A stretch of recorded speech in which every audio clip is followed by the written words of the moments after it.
Waalaikumsalam warahmatullahi wabarakatuh.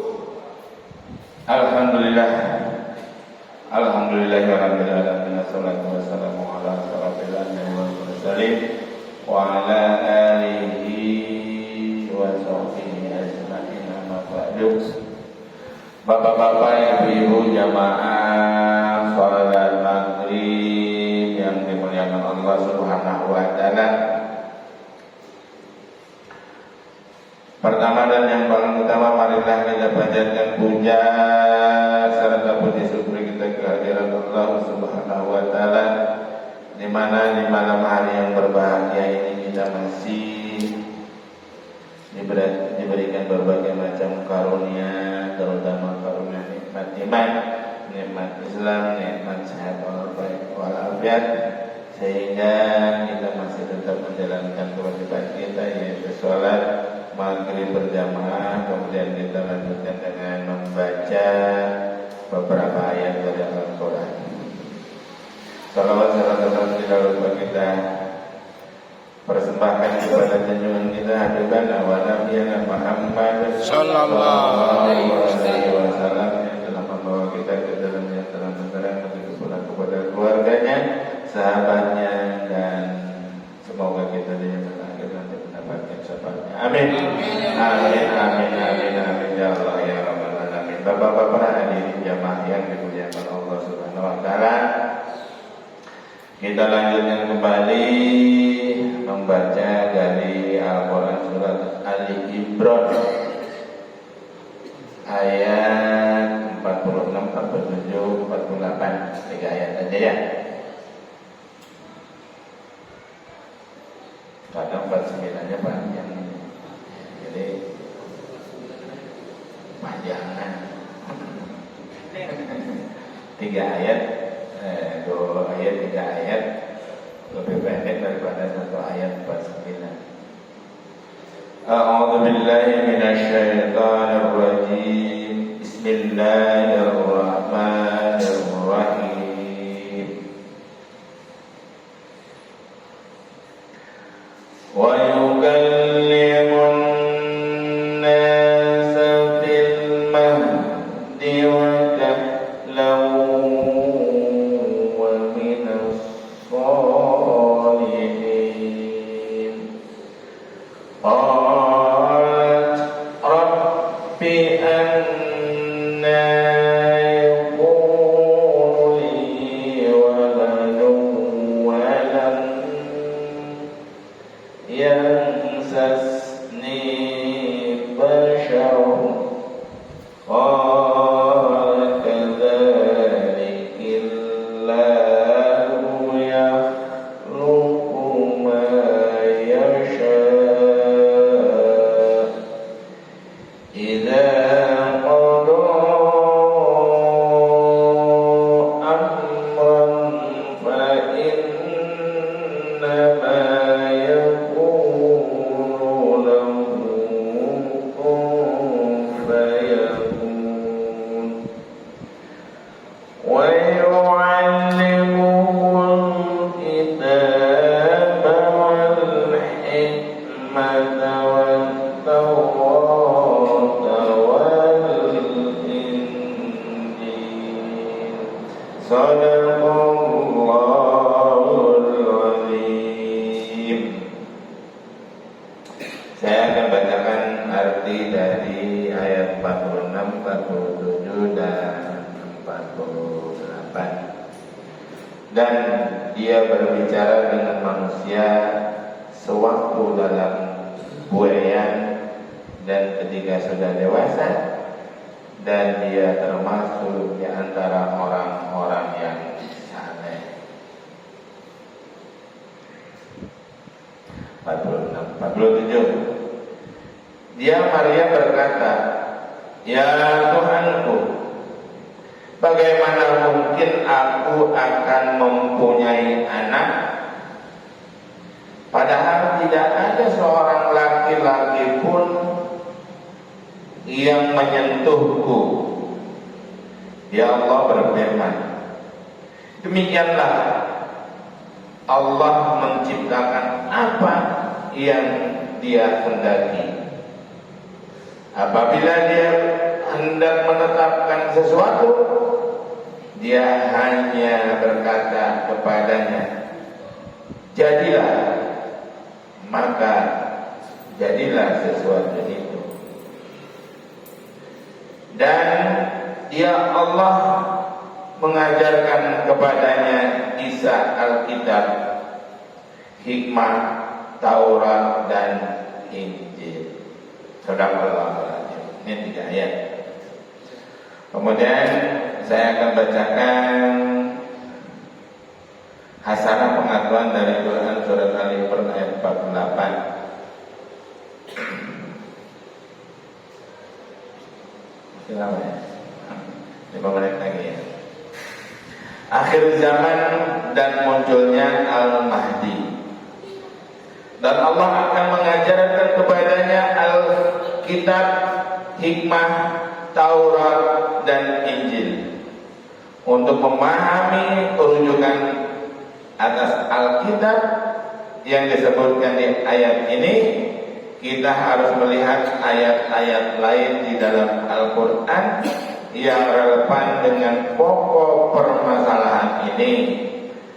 Apabila Alkitab dikatakan di satu ayat bersama dengan Taurat dan Injil, itu pasti berarti Al-Quran ayat ketiga dari surat Al-Imran menegaskan maksud tersebut. Allah tidak ada Tuhan melainkan Dia yang hidup kekal lagi senantiasa berdiri sendiri. Dia menurunkan Alkitab Al-Quran kepadamu dengan sebenarnya, membenarkan kitab yang telah diturunkan sebelumnya, dan menurunkan Taurat dan Injil sebelum Al-Quran menjadi petunjuk bagi manusia. Dan Dia menurunkan Al-Furqan. Sesungguhnya orang-orang yang kafir terhadap ayat-ayat Allah akan memperoleh siksa yang berat.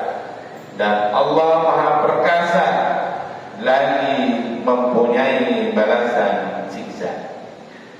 Dalam hal ini Alkitab yang disebut dalam ayat 48 yang akan dipelajari oleh Isa alaihi salam hanya mungkin berupa Al-Quran.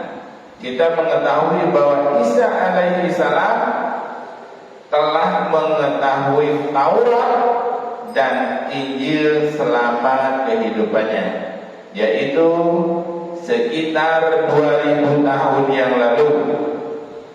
Jelas kitab tersebut adalah Al-Quran yang Dia akan ajarkan ketika Dia turun ke bumi kembali. Dan sesungguhnya Isa itu benar-benar memberikan pengetahuan tentang hari kiamat.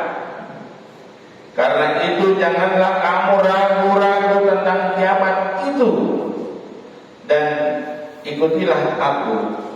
Inilah jalan yang lurus. Quran surat Az-Zumar ayat 61. Bukti lebih lanjut kedatangan kedua Isa alaihi salam dapat ditemukan dalam penggunaan kata wakahlan dalam surat Al-Maidah ayat 110 dan surat Al-Imran ayat 46. Menurut sejumlah besar hadis Nabi, Isa alaihi salam akan turun ke bumi pada waktu bersamaan dan akan menyeru seluruh pemeluk Kristen dan Yahudi, khususnya untuk meninggalkan berbagai kepercayaan takhayul yang diyakini oleh mereka pada saat ini dan hidup menurut Al-Quran. Ketika pemeluk Kristen telah mendengarkannya, umat Islam dan Kristen akan bersama di bawah satu keimanan, dan dunia ini akan mengalami zaman perdamaian, keamanan, kebahagiaan, dan kesejahteraan terbesar yang dikenal sebagai masa keemasan. Nah, selanjutnya saya akan baca tafsirnya. Tafsir Yang mana nih baca? Tafsir Ibnu Katsir ya. Ini ada dua tafsir ya, tafsir At-Tabari dan Ibnu Katsir. Saya satu aja lah dibaca ya. Tafsir Ibnu Katsir ada panjangan. Dalam ayat ini Allah Subhanahu wa taala mengabarkan tentang sifat Nabi Isa dan mukjizat-mukjizat yang diberikan kepadanya. Nabi Isa terlahir tanpa bapak dari rahim seorang ibu yang saleh. Sebelum kelahiran Isa, Allah Subhanahu wa taala telah mengabarkan kepada Maryam bahwa anaknya akan diberi Injil yang menjadi pedoman hidup umatnya. Firman Allah, dan dia Allah mengajarkan kepada Isa kitab hikmah, Taurat dan Injil, menjelaskan bahwa dia mengajari Isa tentang syariat-syariatnya yang termaktub dalam Taurat yang diturunkan kepada Nabi Musa dan disempurnakan dalam kitab Injil. Dengan berbekal Injil, Nabi Isa diutus untuk berdakwah kepada Bani Israel. Di hadapan Bani Israel, Nabi Isa menyampaikan kepada Allah Subhanahu wa taala telah mengutusnya sebagai rasul dan telah memberinya beberapa mukjizat. Mukjizat itu dimaksudkan untuk menunjukkan kebesaran Allah Subhanahu wa taala dan kebenaran risalah yang dibawanya. Di antara mukjizat Nabi Isa adalah mampu menghidupkan burung yang terbuat dari tanah liat, menyembuhkan orang yang buta, menyembuhkan orang yang terkena penyakit kusta, dan mengetahui apa yang sedang atau akan dimakan seseorang serta jenis makanan yang ada di dalam rumahnya. Nah itu tafsir. Ada saya bacakan juga hadis ya, hadis riwayat Muslim dari Abu Hurairah radhiyallahu anhu. Dia berkata, Rasulullah sallallahu alaihi wasallam bersabda, pada suatu hari Isa putra Maryam melihat seseorang lelaki mencuri. Isa lalu bertanya kepada lelaki tersebut, "Kamu telah mencuri?" Lelaki tersebut menjawab, "Tidak, demi zat yang tiada Tuhan selain Dia." Selanjutnya Isa berkata, "Aku beriman kepada Allah dan aku mendustakan diriku." Nah itulah hadis riwayat Muslim tentang ayat yang berhubungan dengan ayat 48 dari Quran surat Al-Imran. Karena waktunya sudah habis, ya pertemuan kali ini sampai di sini. Billahi taufiq wal hidayah. Wassalamualaikum warahmatullahi wabarakatuh. Waalaikumsalam warahmatullahi wabarakatuh.